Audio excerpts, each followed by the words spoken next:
जतेंद्रनाथ दास जी, जिनको जतिन दास के नाम से भी जाना जाता है, इनका जन्म सन 1904 में कलकत्ता बंगाल प्रेसिडेंसी, जो कि ब्रिटिश भारत में था, 27 अक्टूबर को हुआ। उनके पिता बंकिम बिहारी दास और माँ सुहासिनी दास थी। उनके एक छोटे भाई किरण दास भी थे। जब ये मात्र 9 वर्ष के थे, तभी उनकी माताजी का देहांत हो गया और दोनों भाइयों का पालन पोषण उनके पिता ने किया। जतेंद्र नाथ दास एक बहुत ही मेधावी छात्र थे और सन 1920 में उन्होंने भवानीपुर मित्रा इंस्टीट्यूशन से फर्स्ट डिवीजन प्रथम श्रेणी में अपनी मैट्रिक की परीक्षा पास की और अपनी स्कूल की शिक्षा पूरी करने के बाद जो है वो अनुशीलन समिति, जिसकी हम लोग अभी बात कर रहे हैं, उससे जाकर के वो जुड़े और 17 साल की उम्र में महात्मा गांधी के नॉन कॉपरेशन मूवमेंट से वो जुड़े। यानी कि मानिए आप 1920 में उन्होंने मैट्रिकुलेशन किया और लगभग उसी समय में वो गांधी जी के स्वाधीनता संग्राम असहयोग आंदोलन से जुड़े और काफी एक्टिव रूप से पार्टिसिपेट किया उन्होंने बाद में बंगवासी कॉलेज कलकत्ता में दाखिला लिया, जहां पर उन्होंने 1928 से 29 के बीच में बैचलर ऑफ आर्ट्स की डिग्री अर्न की।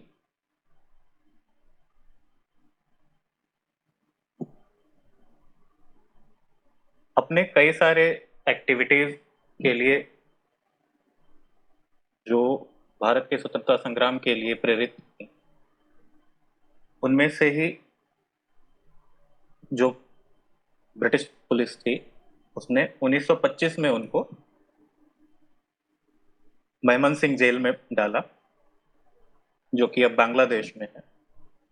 और इसी जेल में रहने के दौरान जतेंद्र नाथ ने ये देखा कि जो पॉलिटिकल प्रिजनर्स होते हैं उनके जैसे, उनको कितने बुरी तरह से ट्रीट किया जाता है, उनके साथ जो दुर्व्यवहार हो रहा था वो इनसे देखा नहीं गया और उन्होंने इसका विरोध करने के लिए आमरण अनशन करने का निश्चय किया।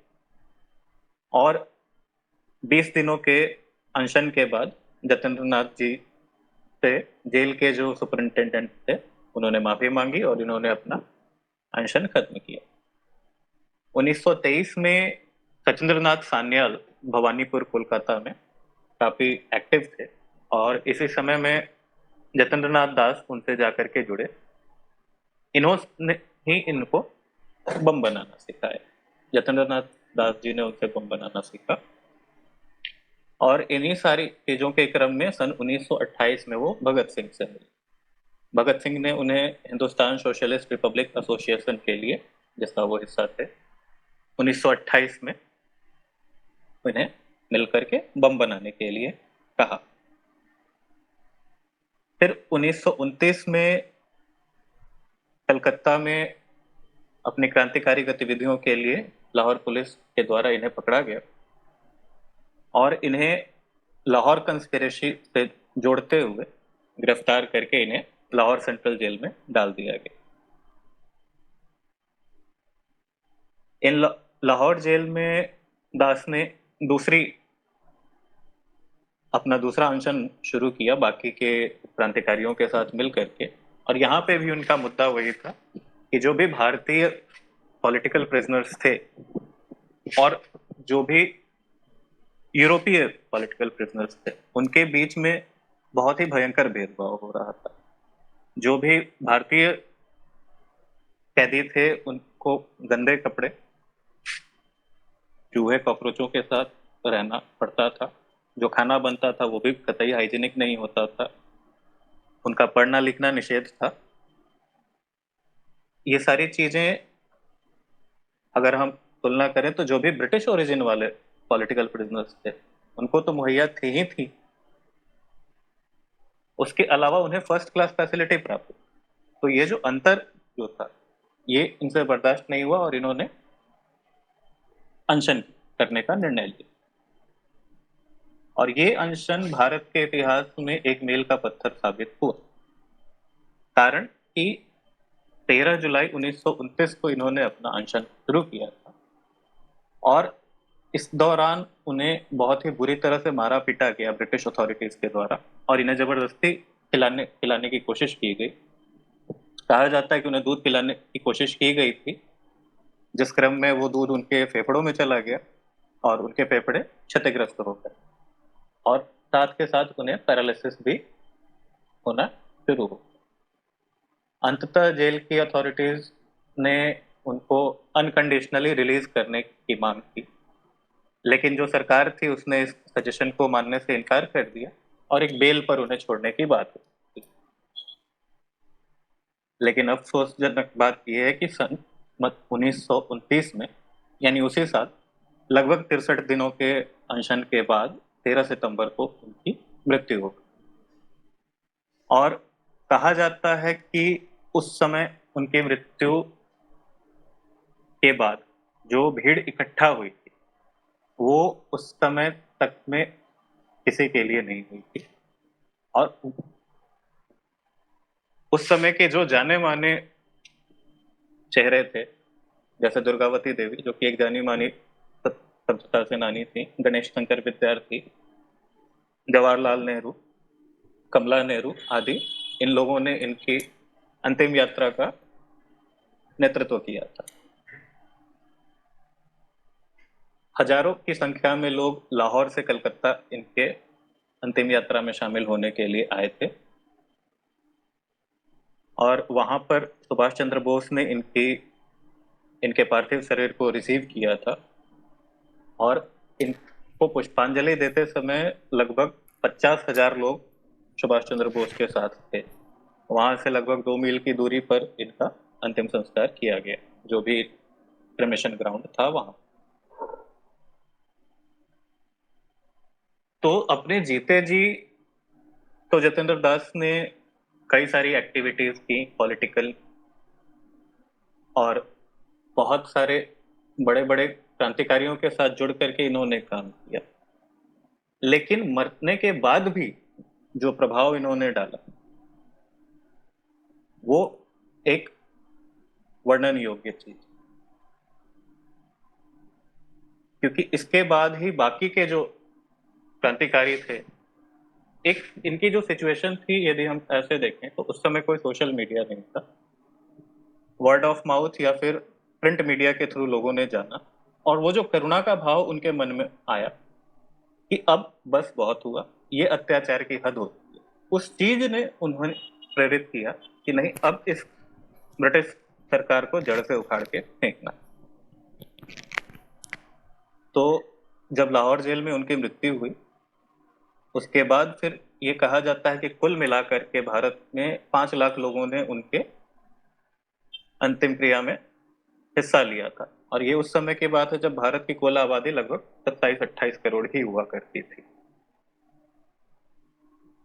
ये जो हुजूम उमड़ा, जो विरोध शुरू हुआ, इसकी वजह से ब्रिटिश सरकार पर बहुत ज्यादा दबाव पड़ा, और ब्रिटिश सरकार को यह दिख गया कि ये कितना जबरदस्त प्रभाव लोगों पे डाल रहा है। परिणाम स्वरूप उन्होंने ये एक नियम बना दिया कि अब किसी भी पॉलिटिकल प्रिजनर का पार्थिव शरीर उनके परिवार वालों को नहीं दिया जाएगा। यही कारण है कि भगत सिंह, सुखदेव, राजगुरु जी को जब फांसी दी गई थी तो उनके परिवार को सुपुर्द न करते हुए नदी के किनारे उनकी अंतिम क्रिया अथॉरिटीज ने कर दी। जतेंद्र दास जी की मृत्यु के बाद जो पंजाब लेजिस्लेटिव काउंसिल के लीडर मोहम्मद आलम और गोपी चंद भार्गव, उन्होंने अपने पद से इस्तीफा दे दिया इस चीज का विरोध करने के लिए। मोतीलाल नेहरू ने सेंट्रल असेंबली को एडजर्न कर दिया, निष्क्रिय किया उसे। जवाहरलाल नेहरू ने यह कहा कि जतेंद्र नाथ की मृत्यु जो हुई है, अब ऐसे शहादत को एक्सपीरियंस करने के बाद भारत को जल्दी ही आजादी मिलेगी। सुभाष चंद्र बोस ने उन्हें भारत का युवा दधीच कहा था। दधीची ऋषि जो कि हमारे हिंदू स्क्रिप्चर्स में वर्णित हैं, जिन्होंने अपनी वृत्र नाम के राक्षस को मारने के लिए अपने खुशी खुशी अपने प्राणों की आहुति दी थी।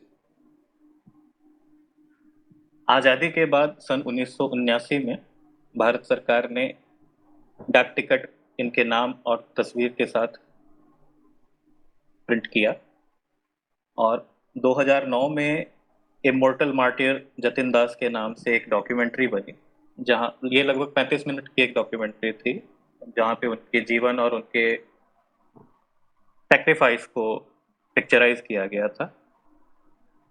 जतेंद्र दास नगर जो कि वेस्ट बंगाल में है, वहां पर उनकी एक प्रतिमा स्थापित की गई, उनके कार्यों को और उनके जीवन को याद करते हुए। उसके अलावा कई सारी किताबें और दस्तावेजों में उनका नाम बहुत ही आदर पूर्वक लिखा गया है। और अनशन पे जाने का ये फैसला इनका कोई आवेश में आया हुआ फैसला नहीं था। इन्होंने बहुत सोच समझ करके, और यहाँ तक कि इसका प्रभाव इनके साथियों पे ना पड़े कि कहीं वो प्रभावित होकर के इनके साथ कूद पड़े, इन्होंने उन्हें मना करते हुए ये चीज कही थी कि अनशन पे हम जा रहे हैं और ये ऐसा युद्ध है जिसे लड़ना मुश्किल होगा, और गोली बंदूक वाली लड़ाई से भी ज्यादा ये मुश्किल होने वाला है, क्योंकि मृत्यु की ओर इंच दर इंच जाना फांसी के तख्ते या गोली खा करके मरने से कहीं ज्यादा कठिन होता है। और जो भी हमारे क्रांतिकारी हैं उनके सम्मान को ठेस पहुंचेगी अगर हम लोगों ने इस अनशन से बाद में पीछे हटने का निर्णय लिया। तो बेहतर होगा कि आप लोग इस अनशन से न जुड़े, बनिस्पत कि आप जुड़ने के बाद बीच रास्ते ही आप इससे अलग हो जाए। तो जतेंद्र नाथ दास जी का जीवन हमें यह भी प्रेरणा देता है कि एक बार कुछ ठानो तो पीछे मत हटो।